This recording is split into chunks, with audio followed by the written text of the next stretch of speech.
Hello, everyone. Thank you very much for joining me.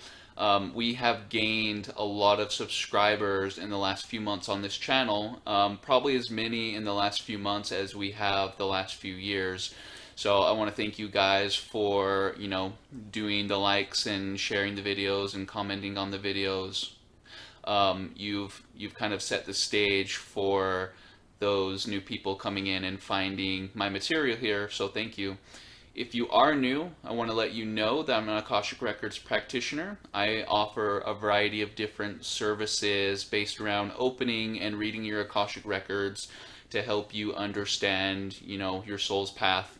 What are you doing here? Where have you been? Where are you going? What does it all mean? All of that stuff we can discuss in session together. So thank you very much. So I wanted to produce a video that would be useful as a roadmap for 2023 and capitalizing on the opportunity and the potential that it brings, because it is substantial. And 2022 was very polarizing in what it brought to the surface, but I would imagine that the skills, the perspectives, and the resources that we need to manifest the most potential out of 2023 are being served up to us on a platter. So I went into the Akashic Records, I collaborated with the Pleiadian guides, and what they did for me is they gave me 6 keys to ascending our consciousness in 2023.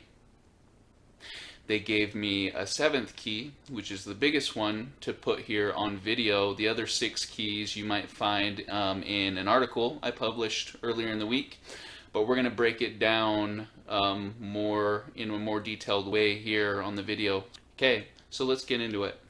Key number 1 to ascending your consciousness in 2023 is to live consciously.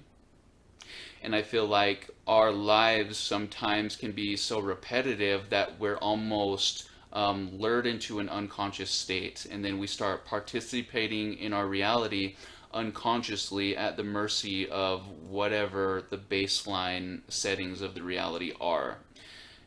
Let me explain what I mean by that. When we're living consciously, we have the ability to dictate what is absorbed and consumed by what we are witnessing every day. So what do I mean by that? When we're conscious living, we're taking a drink of water, we're expressing gratitude for the drink, we're understanding our consciousness's ability to leave an impression on what is being consumed so that it can act for us in a specific way that we've asked it to. If you're living unconsciously, you kind of just get the baseline results from everything that you're partaking in this experience. Live consciously. Everything you consume, you're doing it consciously and with a purpose. All your actions and behaviors are conscious ones rather than unconscious ones that you have to, be accountable for later or responsible for later. A lot of times, our unconscious influence on reality comes in the form of how we respond to people. So, I see a lot people getting angry, responding in the moment to something that has happened to them, and then later on they have to apologize for that thing, for the way that they responded in the moment, saying, I was caught up in it. I didn't mean it at the time. I would never really say those things if I didn't really mean it. Well, we can avoid all that by disregarding stress and pressure in now moments when they present themselves, and by observing and partaking in everything that we do here consciously with a purpose. Understanding our influence over matter and our ability to program the way that this reality responds to us. So conscious living, very important. Number 2, connect with the higher self. Be mindful, be aware of the higher self. Live understanding that there are aspects of you with a different perspective that are helping you navigate this path here. Your goal in ascending your consciousness, your goal in fulfilling your potential should always be to live up to the standards created by your higher self. Where, your human has shortcomings, the higher self doesn't have that. A human being can align with the higher self and transmute anything in the reality that is not compatible with that state of being. Connecting with your higher self is a personal pursuit, and getting from point A to point B in achieving that is going to be different for you than it was for me. But the fruits of those labors will be rewarded, and I know that you get much closer to your higher self when you're living consciously. So those two things kind of go together. So keep that in mind. We're meant to utilize different perspectives and awareness, and some of those perspectives and awarenesses are outside looking in and, have a different way of analyzing and responding to the reality than we do here in the third dimension. So number 3 is going to be move your body. And, it's important that we exercise. It's important that we exhaust our bodies, especially when you're light workers. You guys are spiritual athletes who need to make a commitment to, nourish your temple. Not just nourish it, but show gratitude and appreciation for it, no matter what it looks like. But when we exercise, when we move our body, when we limber ourselves up in one way or another, you are releasing chemicals into your bloodstream that are making you feel better. And here's the thing, when you feel better, everyone else feels better. When your vibration is high, Gaia, humanity, and everyone else here gets a little bit more healing. So the idea of moving the body and staying active is a way of, first of all, prioritizing yourself feeling better, but it's being given to you now as, an idea, because if you feel better, everyone else feels better, and everyone ascends that much faster.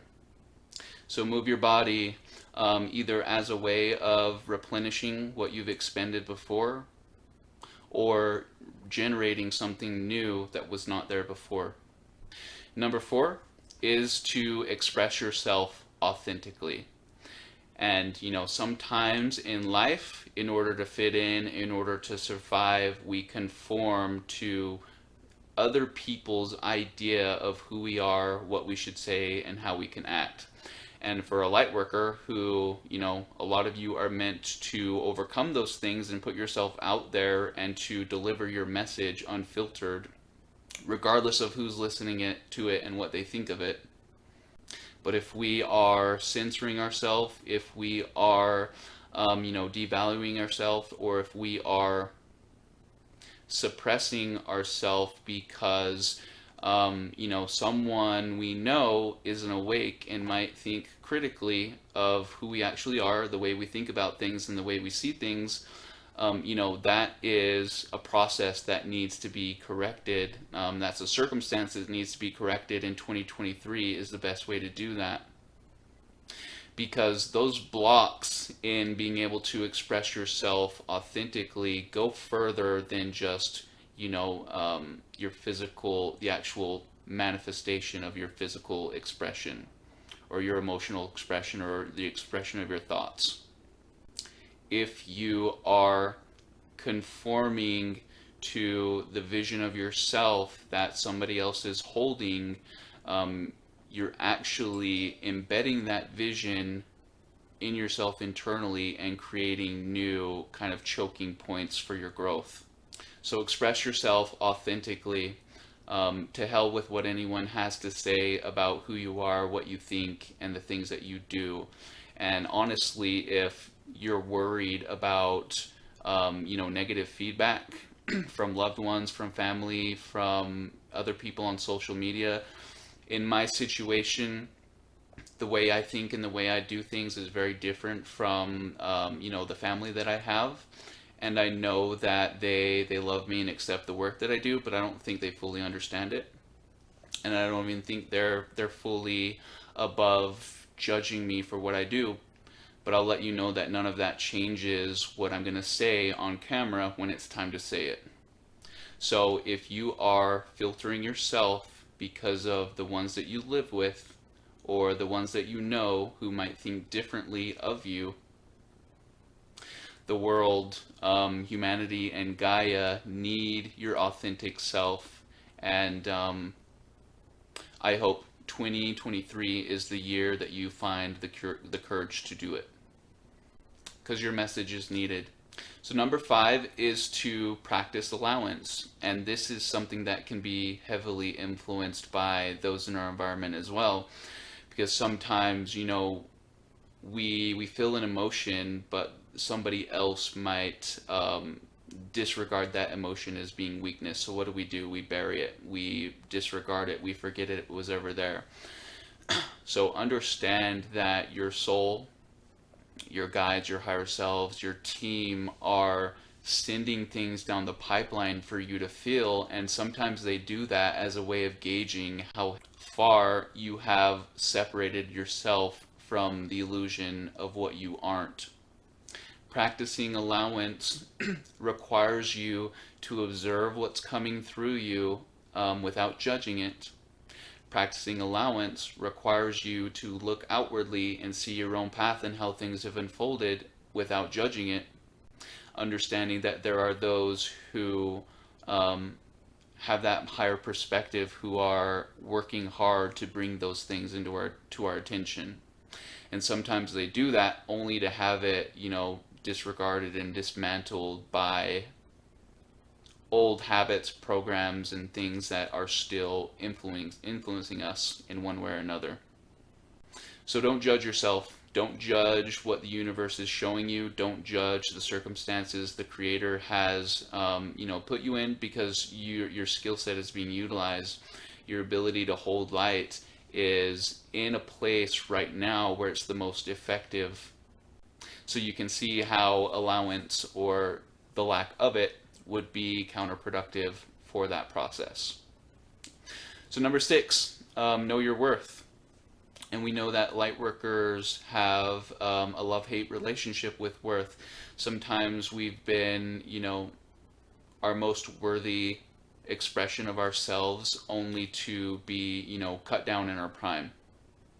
Sometimes we lose our self-worth because we have expectations on how things should be, only for something else to come into being, and so we tell ourselves, maybe we weren't actually worthy for that thing that we were looking forward to or asking for. Don't let your external circumstance, don't let people that you're surrounded by, don't let the lack of result in as far as things that you were looking forward to, tell you that you're not worthy. Because here's the truth. Sometimes the universe will be okay with letting us down, knowing that there is something better for us.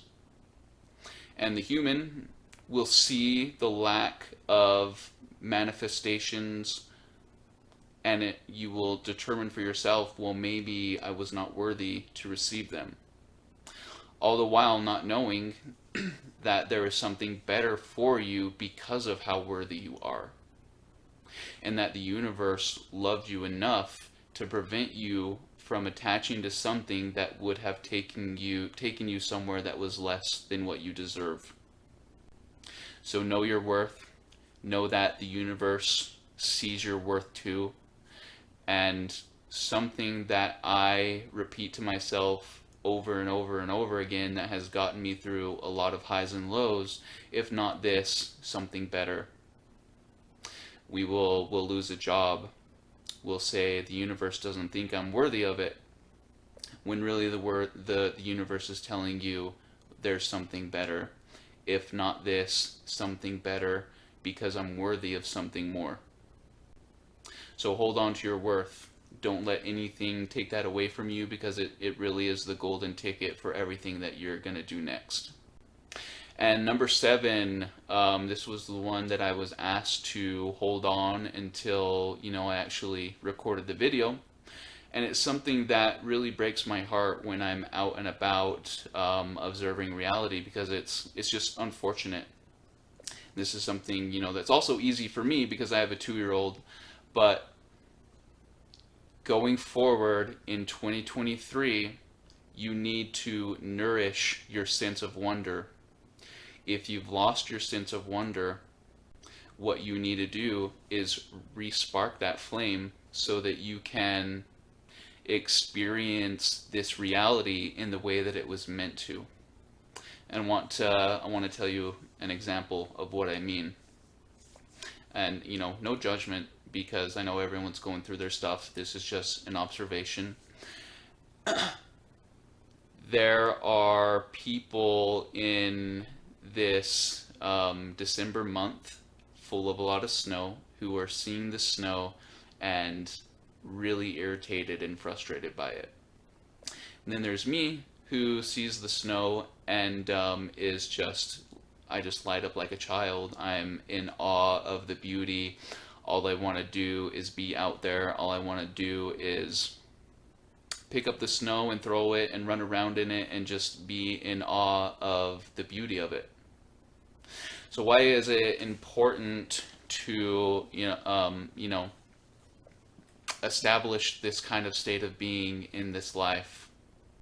And keep in mind, this is not something I always had. I actually lost my sense of wonder after high school, and it was re-engaged by somebody that the guides had me cross paths with. So a sense of wonder is important because when you have a sense of wonder, you're closer to your inner childlike state, and that's how the Creator knows you. And I feel like the ones who have lost that sense of wonder are furthest from their source. And, that's kind of sad. But don't lose the magic. Don't lose the ability to pause in a moment and take a breath and say, wow, this is a miracle. This is magical. And you're going to notice how few people have the ability to do that in their daily life. But in 2023, it's important to wear the inner child on your sleeve, to be okay with the inner child coming out to play, because that's the authentic version of you that we discussed before. That is how the Creator knows you, and that is the way we return home. And that is in a state of being where we are wide-eyed in wonder of everything that's happening here as we see it. Anyway, I hope that this information has helped you. I know that in 2023, there's a lot of potential. And if we keep things simple, stick to the core fundamentals of our being and expressing ourselves in a third-dimensional reality, the universe will know what to do with that, and we will be rewarded accordingly. Not that it's even about that, but you know what I mean. Anyway, thank you very much for watching, you guys. I will see you very soon. Goodbye.